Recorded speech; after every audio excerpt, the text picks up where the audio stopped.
the Cod Wars, when fish nearly started a war. Imagine a war where the prize was not land, not gold, not oil, but fish.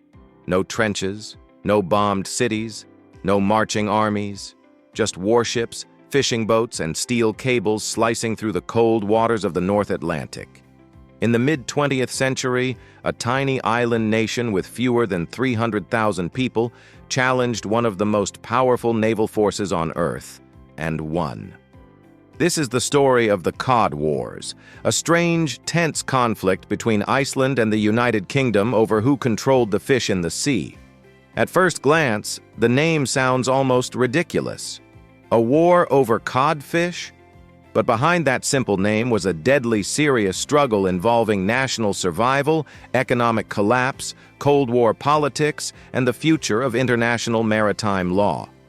Warships were deployed, cannons were loaded, ships rammed each other in open water, and yet, officially, not a single shot was fired directly at an enemy ship. To understand why two NATO allies came so close to open conflict, we first need to understand why COD mattered so much. For centuries, codfish was known as the beef of the sea. It was cheap, abundant, easy to preserve, and a major source of food and income across Europe. For Iceland, cod was not just important, it was everything. Iceland is a small, cold, volcanic island. The land is rocky, the growing season is short. Large-scale agriculture has always been difficult. The sea, therefore, became Iceland's lifeline. At one point in the 20th century, fish made up the vast majority of Iceland's exports. If the fish stocks collapsed, the economy would collapse with them. Britain, on the other hand, possessed one of the largest fishing fleets in the world. For generations, British trawlers had fished the rich waters around Iceland. Entire coastal communities in Britain depended on those fishing grounds. For decades, international law allowed countries to control only a narrow strip of sea just a few miles from their coastline. Beyond that limit, the ocean was essentially open to anyone. But by the 1950s, Iceland believed this system was no longer sustainable. The fish stocks were under pressure. Foreign trawlers were everywhere, and Iceland felt it was slowly losing control over its own survival. In 1958, Iceland made its first bold move. Unilaterally, it extended its fishing limit from 4 nautical miles to 12. Britain reacted immediately and angrily. British fishermen protested. The British government sent Royal Navy frigates to escort its trawlers into the disputed waters. Iceland responded by deploying its small Coast Guard vessels to chase them away. What followed was not a conventional war, but a dangerous game of nerves at sea. Ships shadowed each other for hours. Radio warnings crackled across the waves. Vessels maneuvered dangerously close, testing reactions and resolve. It was tense, it was risky, and it could have turned deadly at any moment. After 3 years of standoff, Britain backed down. In 1961, it accepted Iceland's 12-mile fishing limit. Iceland had won the first round. But the problem was far from solved. By the early 1970s, Icelandic scientists warned that even 12 miles was not enough to protect the fish stocks. The pressure on the sea continued. So in 1972, Iceland made another dramatic decision. This time, it extended its exclusive fishing zone to 50 nautical miles. Once again, Britain refused to accept it. But this time, Iceland introduced a new and highly effective weapon, the net cutter.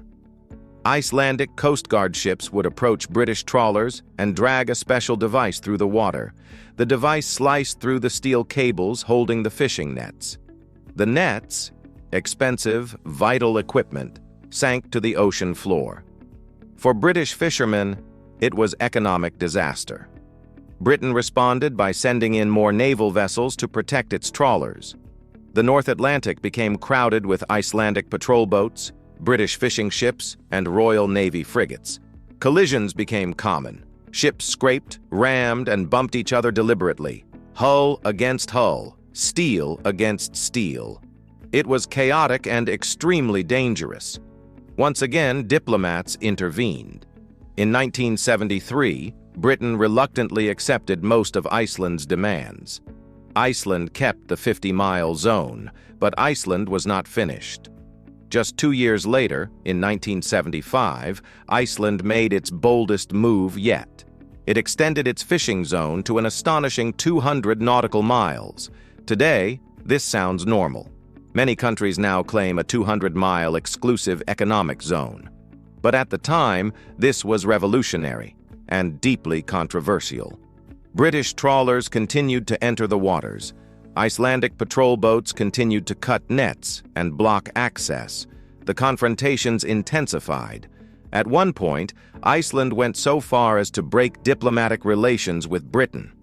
The situation was becoming embarrassing and dangerous for NATO. Britain was a global power. Iceland had no army to speak of and only a handful of patrol ships. Yet Iceland held a powerful advantage. It threatened to close a crucial NATO base on its territory, a base vital for monitoring Soviet submarines during the Cold War. The United States and other NATO allies did not want a conflict inside the alliance. Pressure mounted on Britain to compromise. In 1976, the Cod Wars finally came to an end. Britain recognized Iceland's 200-mile fishing zone. British trawlers withdrew from waters they had fished for generations. On paper, Britain had the larger navy, the greater power, and the longer history at sea. But in reality, Iceland achieved almost everything it wanted. It had extended its fishing limits step by step, 12 miles, 50 miles, then 200 miles. And each time, after intense confrontation, Britain had backed down. Iceland protected its fishing industry and secured its economic future. There were costs, of course. Relations between the two countries suffered. British fishing communities faced economic hardship. Old ways of life disappeared. But the Cod Wars changed the world in a quiet, lasting way. They helped shape modern maritime law. Today, the idea of a 200-mile exclusive economic zone is widely accepted around the globe. All because a small nation refused to surrender control of its most vital resource. The Cod Wars teach us an important lesson. Not all wars are fought with bombs and bullets. Some are fought with laws, strategy, and unwavering determination. They remind us that small nations can stand up to powerful ones if they understand their leverage. And they warn us that the conflicts of the future may not be over territory, but over resources, water, fish, energy, and survival. But the Cod Wars were more than just fishing disputes. Few realize the stakes went far beyond nets and cod. Iceland's small population, under 300,000 at the time, faced a stark reality. The sea was literally the nation's lifeline. If Britain continued unrestricted fishing, the cod stocks would collapse. Iceland's economy, social stability, and even its ability to feed its people were at risk. And Iceland's government took an audacious approach. They weaponized the law itself. By extending their fishing zones step by step, 12, 50, then 200 nautical miles, they weren't just creating boundaries, they were testing Britain's resolve, forcing one of the world's greatest naval powers to either comply or risk a diplomatic disaster. Few know this. The Cod Wars saw secret maneuvers that almost triggered real war. Icelandic ships used stealth patrols at night, cutting nets without warning. British trawlers sometimes fired warning flares, not bullets, creating tense standoffs in icy darkness. One incident in 1975 nearly escalated when a British frigate intentionally collided with an Icelandic patrol boat to protect a trawler, an act that could have ignited a full naval confrontation. Yet no lives were officially lost in direct combat. This strange paradox, a war with no direct deaths, made the Cod Wars almost unique in modern history.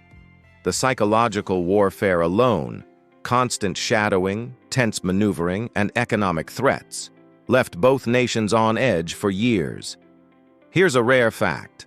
Iceland even threatened to close the Keflavik NATO base, vital for tracking Soviet submarines during the Cold War.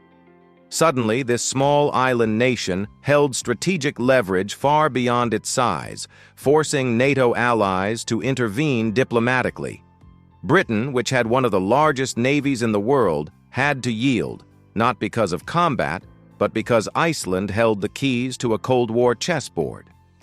Another overlooked detail: the Cod Wars directly influenced modern international maritime law. The concept of a 200 nautical mile exclusive economic zone, now standard worldwide, emerged from these confrontations. What began as a small nation defending its cod became a legal precedent that reshaped the oceans. And psychologically, the Cod Wars are fascinating. Britain assumed its size and naval power guaranteed victory. Iceland leveraged perception, risk, and law to undermine that assumption. The battle wasn't won by firepower, but by strategic patience, courage, and cunning.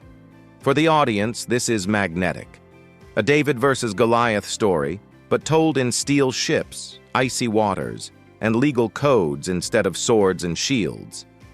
Every maneuver, every net cut, every diplomatic negotiation was a suspenseful moment that could have spiraled into real war. Rarely mentioned is the human element. British fishermen endured months of disrupted income, tense encounters, and constant fear for their equipment. Icelandic crews lived with the knowledge that a single collision could end their patrol or sink their ship. This tension, ever present in every frame of the ocean, adds a psychological thrill that keeps viewers glued. By the time the Cod Wars ended in 1976, Iceland had secured a 200-mile fishing zone control of its most vital resource influence over NATO strategy. Without firing a single shot, Britain retained its global naval prestige, but the lesson was clear: strategy, law, and resolve can overcome raw power. The Cod Wars are not just a story of fish. They are a story of risk, intelligence, leverage, and determination. And in an era of scarce resources, they remain a warning. The conflicts of tomorrow may not be fought over land, but over the essentials of survival. This is Ages Explained, where forgotten conflicts speak again. The past may be silent, but here, it speaks.